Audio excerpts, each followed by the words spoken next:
obrigado pelo convite. Vou ver se só um minuto para lançar aqui a aplicação, a apresentação. Penso que estão a vê-la já.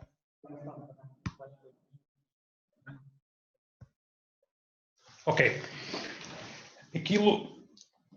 Aquilo que lhes ia trazer era um primeiro sobrevoo sobre o mercado da saúde em termos globais e também em termos nacionais. Algumas notas muito breves sobre o que é o Health Cluster Portugal e a nossa visão e estratégia para a década que está agora a começar, ainda que as circunstâncias em que nos encontramos possam eventualmente ter que mudar ou fazer alguns ajustes nessa estratégia.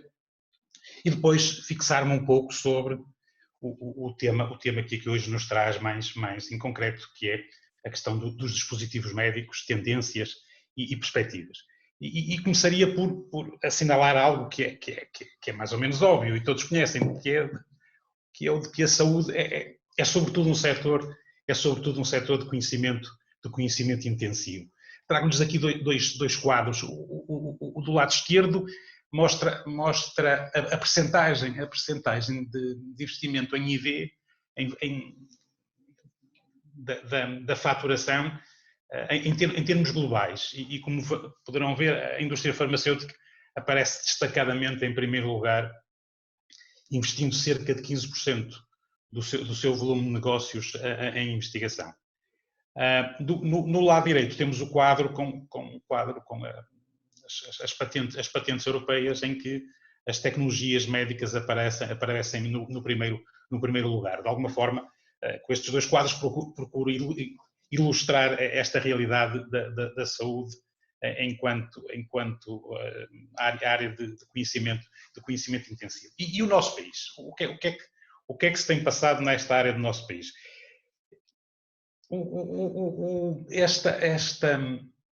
Este setor tem tido um desenvolvimento assinalável nestes últimos anos, destas últimas 2 décadas, posicionando como cada vez mais, eu diria, um setor de referência. Eu trago-lhes aqui um conjunto de indicadores com os números de 2009 e 2019, ainda que no caso de 2019 nem sempre eles estão disponíveis, daí que trago aqueles que consegui, digamos, mais atuais. E o primeiro grupo tem, digamos, a visão sobre a área da ciência, o segundo grupo sobre a prestação de cuidados e o terceiro sobre, digamos, o mundo das empresas. E poderão ver que há um assinalável crescimento em quase todos os indicadores. E eu destacaria talvez o último, para o tema que hoje aqui nos traz, que é o das exportações. As exportações em saúde, na última década, duplicaram. Passaram dos 700 mil milhões de euros para 1,4 mil milhões de euros.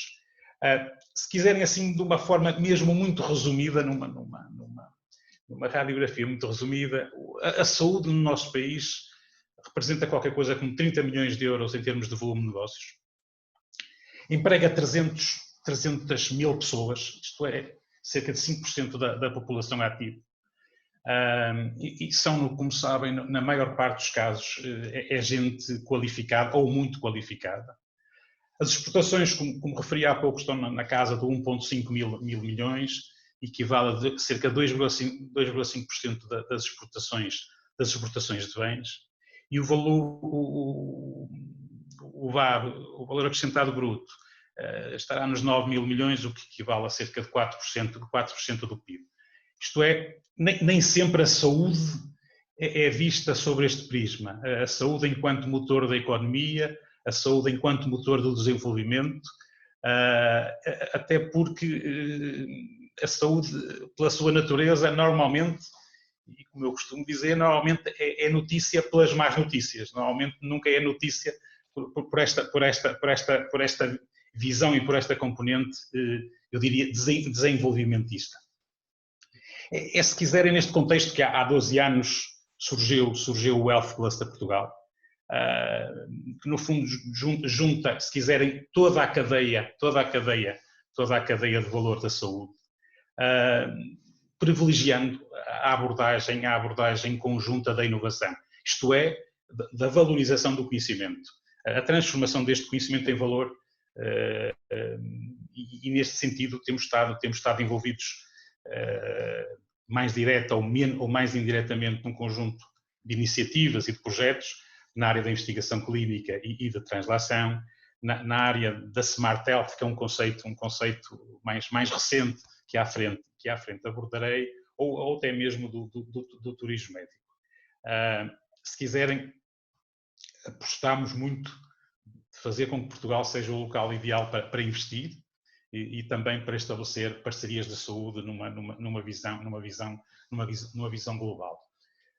Atualmente são cerca de 190, a partir de ontem passaram a ser 192 associados, como referi da cadeia de valor, estamos a falar dos principais institutos e das principais universidades. Em termos dos hospitais, estamos a falar sobretudo dos hospitais universitários e dos principais grupos privados de saúde. E depois nas empresas, eu diria que uma miríada de empresas, desde logo da farmacêutica, e dentro destas as nacionais e as multinacionais, porque as motivações e as expectativas são naturalmente diferentes, as empresas do dispositivo médico, também as nacionais e as multinacionais, e cada vez mais as empresas ligadas às tecnologias de informação associadas à saúde. Aliás, espera-se que os próximos anos, como também à frente lhes falarei, terão neste domínio da utilização das tecnologias de informação um desenvolvimento assinalável. Nós, muito recentemente, fizemos um exercício de reavaliação ou de avaliação estratégica, no fundo, pensar o setor da saúde para a próxima década. E a visão que estabelecemos foi a de que este setor tem todas as condições para ser um dos setores económicos nacionais mais dinâmicos e competitivos, ser um pilar do aumento das exportações nacionais, duplicando o valor que há pouco falei, do 1,5 para os 3 mil milhões de euros, permitindo o maior acesso a cuidados de saúde inovadores e mais convenientes, em que os dados vão guiar as decisões terapêuticas e também serem diferenciadores para a investigação, e que toda esta realidade seja reconhecida em termos internacionais.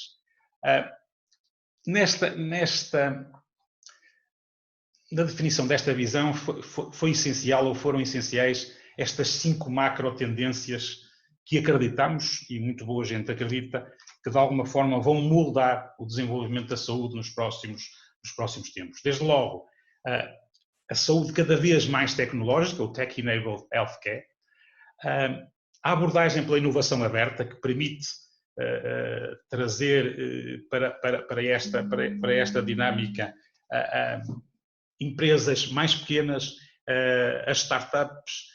Deixem-me dar-lhes a este propósito um indicador. Atualmente, em termos da indústria farmacêutica, só cerca de 30% dos produtos que chegam ao mercado são produtos que foram totalmente concebidos por parte da empresa que os está a comercializar. Isto é, que nasceram nos laboratórios de investigação dessa empresa, foram desenvolvidos nos laboratórios da mesma, foram produzidos na mesma e chegam ao mercado. Isto é, 70% são produtos que, de alguma forma, as empresas que os comercializam adquiriram-nos no processo de desenvolvimento, junto de universidades, junto de startups, junto de outras empresas.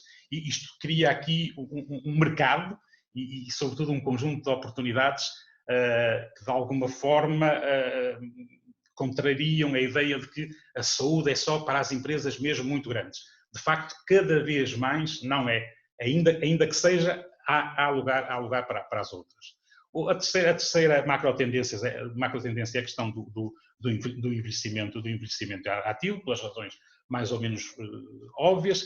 A questão do Value-Based Healthcare, o Value-Based Healthcare é um palavrão que, de alguma forma, se traduz em que cada vez mais temos que, na saúde, passar a medir os resultados do ponto de vista da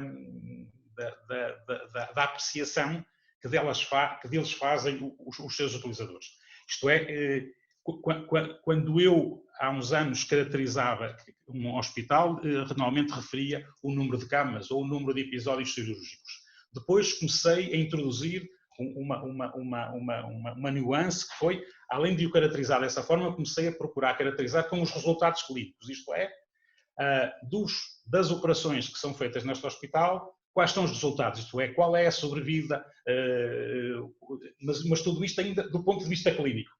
Com o Value-Based Healthcare é esta a realidade, é juntar também a apreciação que dela faz parte o utilizador, o cidadão, o cliente que beneficiou destes serviços. Isto muda radicalmente a visão que tínhamos aqui há poucos anos atrás da saúde, e esta realidade está a ganhar terreno. Muito ligada à quinta tendência, que é a do paciente 2.0, no fundo, o paciente no centro, o paciente, cliente, o utilizador no centro desta realidade. Eu penso que tenho que acelerar um bocadinho aqui por causa do tempo disponível, mas diria que nesta visão estratégica surgiram 4 grandes oportunidades, mais uma vez, como referi há pouco, o Value-Based Healthcare, a questão do digital. O digital está cada vez mais e vai estar cada vez mais na ordem do dia em tudo que tem a ver com a saúde. A questão das doenças do século XXI, que são sobretudo as doenças crónicas e as doenças degenerativas, e o envelhecimento, mais uma vez, por razões que todos conhecemos. Definimos então quatro agendas estratégicas. A primeira, a inovação, no fundo, o acelerar e o promover uma melhor e mais eficaz e mais inteligente colaboração entre a academia e a indústria, a industrialização nesta área, a digitalização e os dados. Para a conversa que hoje aqui nos traz, eu assinalei digamos aqui os pontos que me parecem mais importantes. No caso da inovação é o aumento da integração de ID nacional nos produtos e serviços, na industrialização o crescimento das empresas nacionais, e devo-lhes dizer que este exercício estratégico foi feito naturalmente muito antes da pandemia que nos está a assolar. Isto é trabalho que foi feito no final de 2018, princípio de 2019, e em seguida a consolidação e cooperação entre as empresas nacionais para ganho de escala e de eficiência, em termos de uma perspectiva de posicionamento internacional, e depois a exportação de novas soluções assentes em dispositivos e dados. E esta questão da ligação entre os dados e os dispositivos, de termos dispositivos cada vez mais inteligentes, vai ser ou é digamos, uma das tendências neste domínio. E estas agendas estão suportadas em 10 iniciativas, mais uma vez também aqui agrupadas, e destacaria o promover, no caso da inovação, promover o alinhamento das atividades de investigação dos laboratórios com as necessidades da indústria e em termos da internacionalização, fomentar a cooperação e ganhos de escala nos dispositivos médicos. Isto é, entendemos que na área farmacêutica muita coisa vai acontecer, mas onde se vão dar saltos de grande dimensão serão com certeza na área dos dispositivos médicos, na área da utilização do digital e da utilização dos dados, e na cooperação ou na articulação entre estas duas realidades. Bom, dispositivos médicos, tendências e perspectivas. Digamos, só aqui duas ou três notas. Por um lado, grandeza. O que é que estamos a falar? Quando falamos em saúde, em termos mundiais, eu trago-lhes aqui este número, que é um caminhão de zeros, e isto é o valor do mercado, ou se quiserem, dos gastos em saúde em termos mundiais, estes 7,8 trilhões de US dólares, que são qualquer coisa como 33 vezes o orçamento, o PIB português. Se focarmos só no dispositivo médico, estaremos a falar, atualmente, estão números de 2017, estaremos a falar de 4,4 trilhões, valor que deverá crescer em média 5 a 6% nos próximos anos. Em termos, digamos, trago-lhes aqui uma divisão desta estimativa de mercado, comparando com a indústria farmacêutica, só para nos, digamos, de alguma forma nos situar, e saltava aqui para Portugal. É muito difícil encontrar dados fidedignos sobre este tema, mas ninguém tem grandes dúvidas que o valor dos dispositivos no nosso país andará entre os 1.000 e os 1.300 milhões de euros. As exportações em 2019, e isto é um número fidedigno, foram de 340 milhões e as importações foram de 1.000 milhões. Eu trago-lhes, e depois esta apresentação naturalmente pode ser partilhada com quem tiver interesse nela, trago-lhes esta referência que é um documento da Associação Europeia de Dispositivos Médicos, que tem um conjunto de informações e de estatísticas nesta área que me parecem talvez aquelas mais bem conseguidas e que se conseguem reunir num só documento. Em jeito de conclusão, ou procurando concluir, eu tinha aqui, digamos, uma meia dúzia de reflexões. A primeira é que, isto eu diria que é do lado positivo, há uma grande atratividade por este setor, sobretudo pela dimensão do mercado, sobretudo pelo seu crescimento e pela tendência de um alargamento de fronteiras a áreas limítrofes, nomeadamente ao desporto, bem-estar, à alimentação, que tornam cada vez mais a saúde como um mercado de relevo e, porventura, um dos mercados que vai crescer mais nos próximos anos. Do outro lado da balança, é esta característica de que tudo que tem a ver com saúde é sempre muito regulado, muito regulamentado. Não fora esta crise da Covid-19, tinha já entrado em vigor o Regulamento Europeu de Dispositivos Médicos, que vai ser, digamos, uma peça que vai trazer algumas dificuldades para a indústria neste domínio, por um conjunto de exigências muito acrescidas que traz. Todos nós percebemos porque é que isto acontece, mas não deixa de ser aqui uma dificuldade. Do lado, mais uma vez, das oportunidades, eu não tenho dúvidas que a questão do Covid traz-nos, desde logo, um boom nos equipamentos de proteção individual e, como todos sabemos, nestes momentos disruptivos, as oportunidades surgem e provavelmente vamos assistir à destruição das atuais cadeias de abastecimento, com consequentes oportunidades para quem está neste mercado. Mercado este que, até aqui, tem sido muito marcado pelo critério do preço, isto de alguma forma decorrente da pressão nos orçamentos de saúde, na pressão da contenção que em todos os países tem ocorrido nos últimos anos.